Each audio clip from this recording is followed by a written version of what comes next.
ಆಗುಂಬೆ ಘಾಟ್ ಇನ್ danger, ಎಚ್ಚರ ಎಚ್ಚರ. ಆಗುಂಬೆ ಘಾಟ್ನ 6ನೇ ತಿರುವಿನಲ್ಲಿ ಕುಸಿದ ತಡೆಗೋಡೆ. ವಾಹನದ ಡಿಕ್ಕಿಗೆ ತಡೆಗೋಡೆ ಕುಸಿತವಾಗಿದೆ. ಸವಾರರು ಹೈರಾಣಾಗಿದ್ದಾರೆ. ಅಪಾಯಕಾರಿ ಸ್ಥಿತಿಯಲ್ಲೇ ವಾಹನಗಳು ಸಂಚರಿಸ್ತಾ ಇರುವಂತಹ ದೃಶ್ಯಾವಳಿಗಳು ಕೂಡ ಕಂಡು ಬರ್ತಾ ಇರುವಂತದ್ದು. ಸ್ವಲ್ಪ ಎಚ್ಚರ ತಪ್ಪಿದ್ರೂ ವಾಹನ ಸವಾರರ ಪ್ರಾಣಕ್ಕೆ ಕುತ್ತು.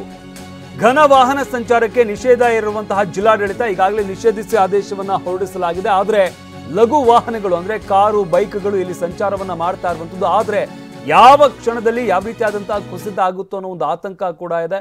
ಇದು 6ನೇ ತಿರುವು, ಇಲ್ಲಿ ಗಮನಿಸ್ತಾ ಇದೀವಲ್ಲ, 6ನೇ ತಿರುವು. ಇಲ್ಲಿ ಸಾಕಷ್ಟು ಅಪಾಯ ಇರುವಂತದ್ದು. ಇಲ್ಲೂ ಕೂಡ ಕುಸಿತವಾಗಿದೆ ಅಂತ ಹೇಳಲಾಗ್ತಾ ಇರುವಂತದ್ದು. ಆಗುಂಬೆ ಘಾಟ್ ಏನಿದೆ ಇಲ್ಲಿನ 6ನೇ ತಿರುವಿನಲ್ಲಿ ತಡೆಗೋಡೆ ಕುಸಿದಿದೆ. ಇನ್ನು ವಾಹನ ಡಿಕ್ಕಿಗೆ ತಡೆಗೋಡೆ ಕುಸಿತವಾಗಿರುವಂಥದ್ದು. ಇದರಿಂದಾಗಿ ಸವಾರರು ಹೈರಾಣಾಗಿದ್ದಾರೆ. ಅಪಾಯಕಾರಿ ಸ್ಥಿತಿಯಲ್ಲೇ ವಾಹನಗಳು ಸಂಚರಿಸಬೇಕಾದಂತಹ ಅನಿವಾರ್ಯತೆ ಇಲ್ಲಿದೆ.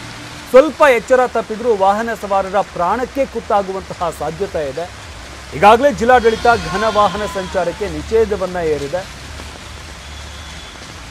ಆದರೂ ಕೂಡ ಲಘು ವಾಹನ ಸಂಚಾರರು ಕೂಡ ಇಲ್ಲಿ ಭಯದಲ್ಲೇ ಓಡಾಡಬೇಕಾದಂತಹ ಪರಿಸ್ಥಿತಿ ಇರುವಂಥದ್ದು. ಇನ್ನು ಈ ಬಗ್ಗೆ ನಮ್ಮ ಪ್ರತಿನಿಧಿ ಅಲ್ಲಿ ಗ್ರೌಂಡ್ ರಿಪೋರ್ಟ್ ಅನ್ನು ನೀಡಿದ್ದಾರೆ. ಅಲ್ಲಿನ ವಾಸ್ತವಾಂಶ ಯಾವ ರೀತಿಯಾಗಿದೆ ಅನ್ನೋ ವಿಚಾರಕ್ಕೆ ಸಂಬಂಧಪಟ್ಟಂತೆ ನೋಡೋಣ. ಉಡುಪಿ ಜಿಲ್ಲೆಯಲ್ಲಿ ಧಾರಾಕಾರವಾಗಿ ಮಳೆ ಆಗ್ತಿರುವಂತದ್ದು. ಈ ಹಿನ್ನೆಲೆಯಲ್ಲಿ ಉಡುಪಿ ಮತ್ತು ಶಿವಮೊಗ್ಗದ ಗಡಿಭಾಗ ಆಗಿರುವಂತಹ ಆಗುಂಬೆ ಘಾಟ್ನಲ್ಲಿ ಈಗ ಘಾಟ್ನ ಬದಿಯಲ್ಲಿ ಈಗ ಗುಡ್ಡೆ ಕುಸಿಯುವ ಆತಂಕ ಶುರುವಾಗಿರುವಂತದ್ದು. ನಾವೀಗ ಆಗುಂಬೆ ಘಾಟ್ನ 6ನೇ ತಿರುವಲ್ಲಿದ್ದೇವೆ. ನಾವು ಚಿತ್ರಣವನ್ನ ಗಮನಿಸ್ತಾ ಹೋಗ್ಬೋದು.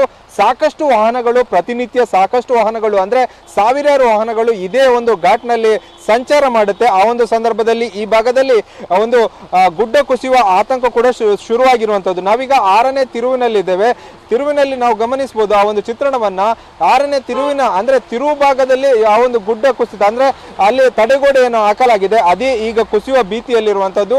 ಆ ಹಿನ್ನೆಲೆಯಲ್ಲಿ ಈಗ ಶಿವಮೊಗ್ಗ ಜಿಲ್ಲಾಡಳಿತ ಆಗಿರ್ಬೋದು, ಉಡುಪಿ ಜಿಲ್ಲಾಡಳಿತ ಆಗಿರ್ಬೋದು ಅಂದ್ರೆ ಪ್ರಯಾಣ ಮಾಡುವ ವಾಹನ ಸವಾರರಿಗೆ ಎಚ್ಚರಿಕೆ ಕೊಡುವಂತ ಕೆಲಸವನ್ನು ಕೂಡ ಮಾಡಿದೆ. ಏನಂದ್ರೆ ಯಾರು ಕೂಡ ಅಂದ್ರೆ ರಾತ್ರಿಯ ವೇಳೆ ಘನವಾಹನ, ಅದೇ ರೀತಿಯಾಗಿ ಹಗಲಿನ ವೇಳೆ ಕೂಡ ಘನವಾಹನ ಈ ಒಂದು ಆಗುಂಬೆ ಘಾಟ್ನಲ್ಲಿ ಸಂಚಾರ ಮಾಡಬಾರ್ದು ಅಂತ ಹೇಳಿ ಈಗಾಗಲೇ ಖಡಕ್ ಸೂಚನೆ ಕೂಡ ಕೊಟ್ಟಿದೆ.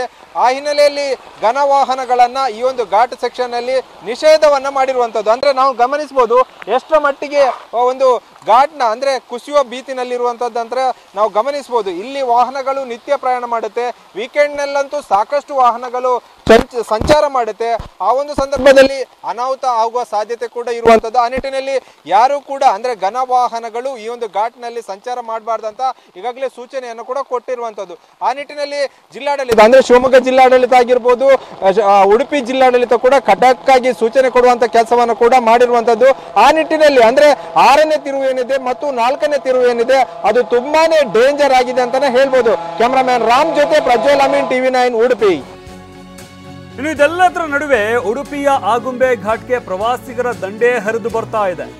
ಆಗುಂಬೆ ಘಾಟ್ ವ್ಯೂ ಪಾಯಿಂಟ್ ನಲ್ಲಿ ಎಂಜಾಯ್ ಮಾಡ್ತಾ ಇದ್ದಾರೆ ಪ್ರವಾಸಿಗರು. ಮಳೆ ನಡುವೆನೆ ಆಗುಂಬೆಯಲ್ಲಿ ಎಂಜಾಯ್ಮೆಂಟ್ ಕೂಡ ಕಂಡು ಬರ್ತಾ ಇದೆ. ದಟ್ಟ ಮಂಜು ಬಿರುಸಿನ ಮಳೆಗೆ ಪ್ರವಾಸಿಗರು ಫಿದಾ ಆಗಿದ್ದಾರೆ. ಅದರಿಂದಾಗಿ ಪ್ರವಾಸಿಗರ ದಂಡೆ ಅಲ್ಲಿಗೆ ಹರಿದು ಬರ್ತಾ ಇದೆ. ಆಗುಂಬೆ ಘಾಟ್ನಲ್ಲಿ ಪ್ರವಾಸಿಗರ ವೀಕೆಂಡ್ ಮಜಾ. ಬಿಟ್ಟು ಬಿಡದೆ ಸುರಿತಾ ಇರುವ ಮಳೆಗೆ ಪ್ರವಾಸಿಗರು ಫುಲ್ ಖುಷಿಯಾಗಿದ್ದಾರೆ. ಅಂದ್ರೆ ಈ ಮಳೆನ ತುಂಬಾ ಎಂಜಾಯ್ ಮಾಡ್ತಾ ಇದ್ದಾರೆ. ಆದರೆ ಆತಂಕ ಏನು ಅಂತಂದ್ರೆ ಅಲ್ಲಿ ಗೋಡೆ ಕುಸಿತವಾಗಿ ತಡೆಗೋಡೆಗಳು ಕುಸಿತ ಆಗ್ತಾ ಇರುವಂಥದ್ದು, ಇದ್ರ ಜೊತೆಗೆ ಮಣ್ಣು ಕುಸಿತ ಆಗ್ತಾ ಇರುವಂಥದ್ದು. ಇದರಿಂದಾಗಿ ಯಾವ ಸಂದರ್ಭದಲ್ಲಿ ಏನು ಅನಾಹುತ ಆಗುತ್ತೋ ಅನ್ನೋ ಒಂದು ಆತಂಕ ಕೂಡ ಇದೆ. ಆದರೆ ಇದೆಲ್ಲವನ್ನ ಮೀರಿ ಪ್ರವಾಸಿಗರ ದಂಡೆ ಇಲ್ಲಿಗೆ ಹರಿದು ಬರ್ತಾ ಇದೆ, ಎಂಜಾಯ್ ಮಾಡ್ತಾ ಇದ್ದಾರೆ. ಈಗಾಗಲೇ ಘನ ವಾಹನಗಳಿಗೆ ಅಂದರೆ ಲಾರಿ, ಬಸ್ನಂತಹ ಹೆವಿ ವೆಹಿಕಲ್ಗಳಿಗೆ ಇಲ್ಲಿ ನಿಷೇಧವನ್ನು ಹೇರಲಾಗಿರುವಂಥದ್ದು. ಕೇವಲ ಲಘು ವಾಹನಗಳಿಗೆ ಮಾತ್ರ ಪ್ರವೇಶ ಇದೆ. ಅದರಿಂದಾಗಿ ಪ್ರವಾಸಿಗರ ದಂಡೆ ಇಲ್ಲಿಗೆ ಹರಿದು ಬರ್ತಾ ಇರುವಂಥದ್ದು. ಆಗುಂಬೆ ಘಾಟ್ ವ್ಯೂ ಪಾಯಿಂಟ್ ಏನಿದೆ ಇಲ್ಲಿ ಸಾಕಷ್ಟು ಜನ ಪ್ರವಾಸಿಗರು ಅಲ್ಲಿ ಬರ್ತಾ ಇದ್ದಾರೆ, ಎಂಜಾಯ್ ಮಾಡ್ತಾ ಇದ್ದಾರೆ. ಇನ್ನು ನಿರಂತರವಾಗಿ ಸುರಿತಾ ಇರುವಂಥ ಮಳೆಯಿಂದಾಗಿ ಅಲ್ಲಲ್ಲೇ ಒಂದು ಕೃತಕ ಜಲಪಾತಗಳು ಕೂಡ ಸೃಷ್ಟಿಯಾಗಿರುವಂಥದ್ದು. ಅದರಿಂದಾಗಿ ರಸ್ತೆ ಪಕ್ಕದಲ್ಲಿ ವಾಹನಗಳನ್ನು ನಿಲ್ಲಿಸ್ಕೊಂಡು ಅಲ್ಲಿ ಮಳೆಯಲ್ಲಿ ಅಲ್ಲಿ ಹರಿಯುವಂಥ ನೀರಿನಲ್ಲಿ ಎಂಜಾಯ್ ಮಾಡಿಕೊಂಡು ಫೋಟೋ ತೆಗೆಸ್ಕೊಂಡು ಈ ರೀತಿಯಾಗೆಲ್ಲ ಮಾಡ್ತಾ ಇದ್ದಾರೆ. ಬಟ್ ಅಲ್ಲಿ ಮಣ್ಣು ಕುಸಿತ ಆಗ್ತಾ ಇರುವಂಥದ್ದು ಒಂದು ಕಡೆ ಆತಂಕವನ್ನು ಹೆಚ್ಚಿಸ್ತಾ ಇದೆ.